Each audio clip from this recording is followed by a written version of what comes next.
So I'm back to the hairdo thing. What I was working on here is these old people, and they get like young people haircuts, right? They're like, this is the bushy blonde centurion look with boy bangs. We all know those guys. We've seen them. And then just different hair ideas, I've got, these are roughs.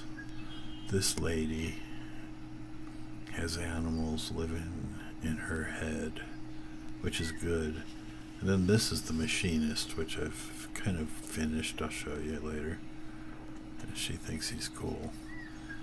But this is the girl who wants to have a replica of her boyfriend built into her hairdo, which I think's a really great idea. And then we have of course, the junior gas bag and the really groovy greaser guys. This guy's gonna be really a greaser with lots of extra greaser flips.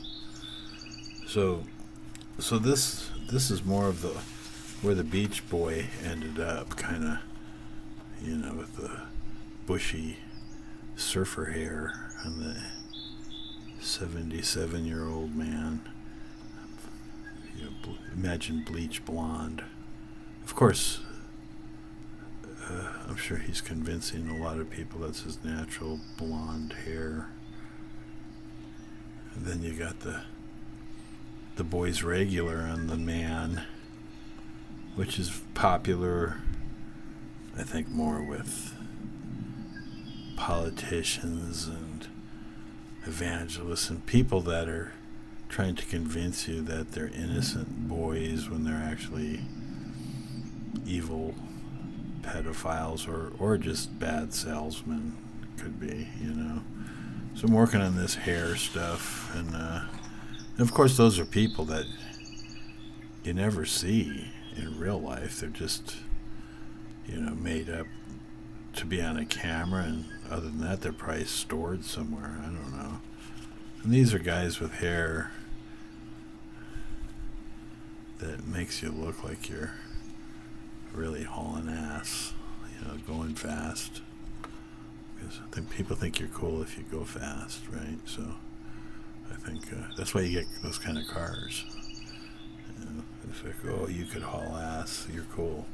Even though it's not you, but you're in a thing that hauls ass.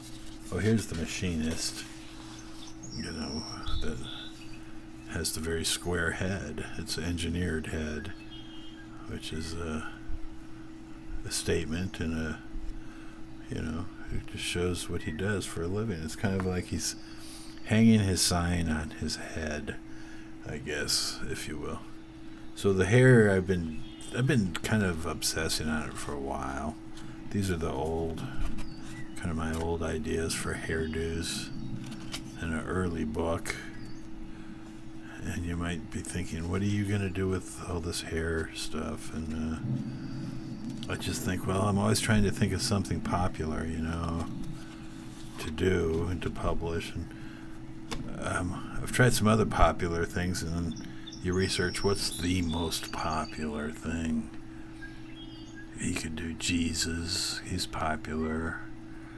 You could do, I'm thinking like for a t-shirt or something, and gee, everybody would buy one of those. Then I thought, well, bread, everybody eats bread. And then I thought, well, what's even more popular than bread is water. Or maybe I'll put water on a t-shirt. And I actually did, and I got a whole bunch of them. And I don't know if anybody wants to buy any, but it's ahead of its time. Can that be real? I don't think you can actually be ahead of your time like people think and say that all the time. But hair is fascinating. I remember once I was in Golden Gate Park and I saw this lady dancing around like a freak, she was all covered with bells and some kind of weird hippie lady. But she was amazingly hairy. There's hair coming out of her from everywhere, and and a lot of other people were watching her dancing around and being a freak, and I think they were kind of making fun of her, but I thought it was kind of intriguing that this lady had just gone total primal with her hair. I mean, she had more hair coming out of her armpits than you could grow on your head, and so I nicknamed her Harrietta. And I watched her, and I thought it was somewhat intriguing to see this hairy woman that had gone back to ape, I guess. You know. So I'll tell you later when I get more hairdos done. And what about that? Speaking of apes, what about that lady who got her face bit off by the ape, and now they put pictures of her everywhere, where they like put a pot belly on her face instead of a face? Isn't there some point where you throw in the fucking towel? Just fucking give up? Wouldn't that be a good idea if you got your face eaten off by a monkey? Well, anyways, back to the hair. I'll keep you updated, but really, I want to do a thing on the dry heat thing coming up first. So that'll be something I'll do later. All right. Bye. Got a little color on the first degree murder hairstyle. You know what you notice when you paint people, there's no such thing as a white person or a black person or all the other colors we say people are. There's a lot of pinks, some browns, some blues. So everybody can just settle down about all that bullshit. So I was thinking when I said earlier that hairstyling is kind of a weird form of surgery, but it's a disrespectful kind, really. Because if you think about it, what if you went in a operating room and all the guts of the day were just laying on the floor? Noses and intestines and fingers and whatever surgery they did that day, they just throw the parts on the floor.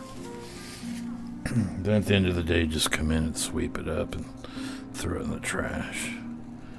I think you should have to, like camping, if you pack it in, you gotta pack it out. So if you get a haircut, you should take your hair home with you and save it up your whole life, and they could bury it with you later. Or you could donate it to somebody who doesn't have any, and they do that already. So so the Murder One hairstyle is coming in pretty good, and haven't really begun on Murder 2 or Manslaughter yet, but he's coming in next. We'll get him next.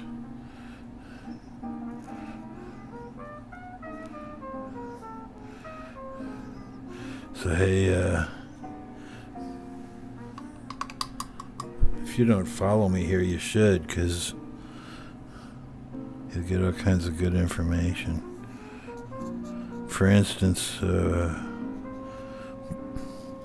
got another dry heat show coming up on October 23rd up here in the high desert.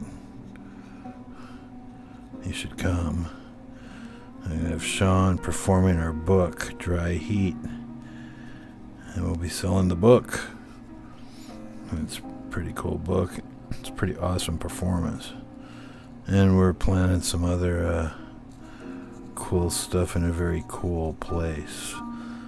and it won't cost you nothing. So, October 23rd, I'll tell you Joshua Tree, and that's all for now, but I'll fill you in more as we go. Just watch my site, follow it, and you'll find stuff out. All right. I'm going to go work on something else for a while.